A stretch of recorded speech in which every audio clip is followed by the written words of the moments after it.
দেখছেন নিয়মিত আয়োজন তারকা কথন। আমি চলচ্চিত্র নিয়ে কথা বলা প্রায় ছেড়ে দিয়েছি। চলচ্চিত্র আজকে যে জায়গায় আছে এটি আমাদের কারোরই কাম্য ছিল না।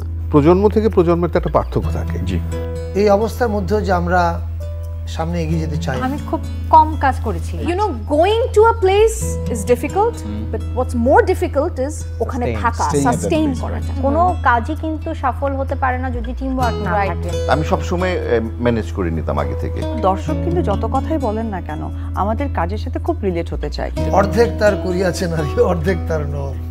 ডিরেক্টররা যখন কোনো অ্যাক্টরের প্রতি এতটা মায়া নিয়ে, আগ্রহ নিয়ে, ভালোবাসা নিয়ে এগিয়ে আসে, সেখানে অ্যাক্টর কখনো পিছিয়ে থাকে না। আমি নিজে এই ক্যারেক্টারটা চ্যালেঞ্জ হিসেবে নিতে পারবো। গল্প প্রধান চরিত্র সেগুলো আমাকে একটু বেশি টানে। চেষ্টা করি, কারণ আমি আমার অডিয়েন্সের সাথে কানেক্ট করার চেষ্টা করি, through of internet, through of social media, যতটুকু বোঝা যায়।